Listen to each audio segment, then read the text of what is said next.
باپ بیٹھا ہوا ہے, بیٹی بیٹھی ہوئی ہے, تو سب نے موبائل کھولے, اپنا اپنا پروگرام دیکھ اچھا رہے ہیں. سر، یہ اس کے موبائل اوپر کی آپ نے بات کی, اس موبائل کے جو اثرات ہیں ہمارے معاشرے پہ, ہماری سوسائٹی پہ, خاص طور پہ جو ینگ جنریشن ہے اس پہ اس کے اثرات جو ہیں اس پہ کافی بحث ہوتی بھی رہتی ہے.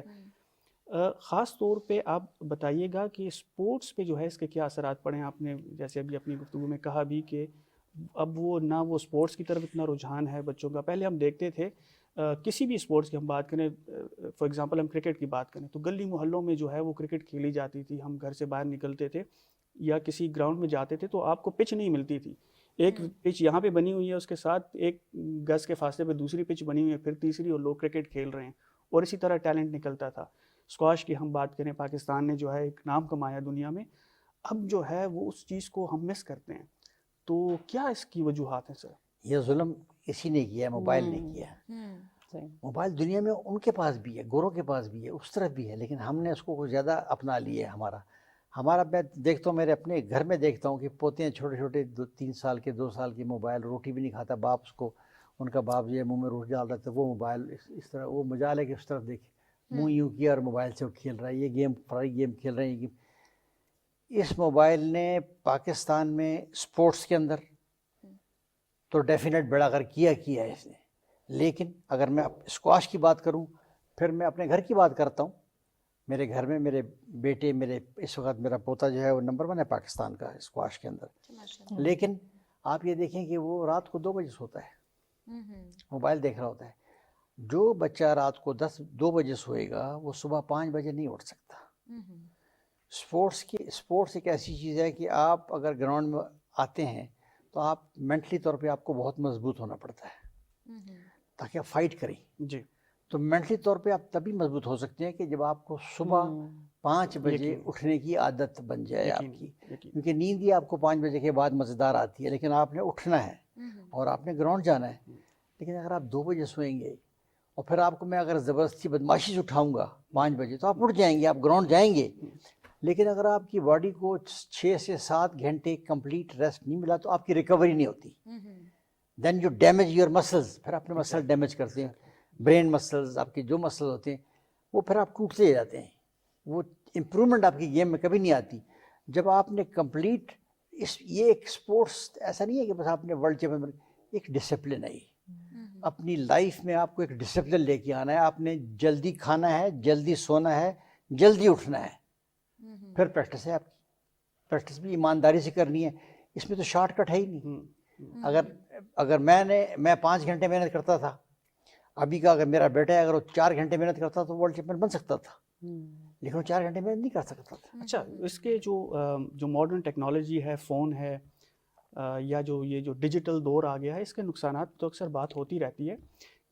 زاہد شنواری صاحب, آپ سے میں پوچھنا چاہوں گا کہ اس کے کیا کوئی پازیٹیو اس کی سائڈ بھی ہے, خاص طور پہ یہ جو اکانومی ڈیجیٹائز ہو گئی ہے اب, تو اس کا بزنس پہ اور انویسٹمنٹ پہ اور انڈسٹری پہ جو ہے اس کے کیا مثبت اثرات بھی آپ کچھ دیکھتے, آپ کچھ نظر آتے ہیں آپ کو؟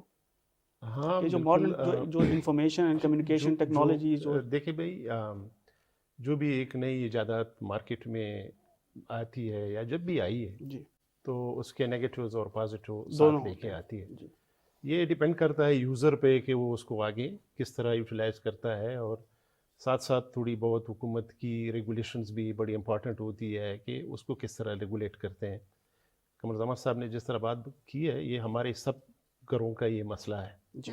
لیکن ہمیں اپنی بزنسز اور اکانومی کی اگر بات کریں تو اس میں بہت زیادہ پازیٹیوز ہیں. نیگیٹو ریولوشن آیا ہے, پورا ریولوشن, تو بزنس سارا آن لائن ہو گیا. دنیا میں ابھی کام کرنا, میٹنگ کرنا, کسی چیز کو خریدنا, پھر اس کو امپورٹ کرنا, یہ بہت ایزی ہو گیا ہے, بہت آسان ہو گیا.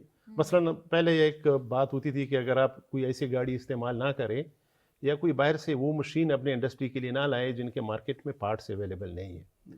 لیکن آج کل یہ ہے کہ ود ان 48 آورس آپ دنیا کے کسی بھی کونے سے وہ متعلقہ پارٹ جو آپ کی گاڑی کا ہے یا آپ کی مشین کا ہے وہ آپ کے پاس آ جاتا ہے. یہ سارا ہماری جو ڈیجیٹلائز ہوئی ہے اکانومی, آن لائن شاپنگ شروع ہو گئی ہے اور شپمنٹ ساتھ آ جاتی ہے.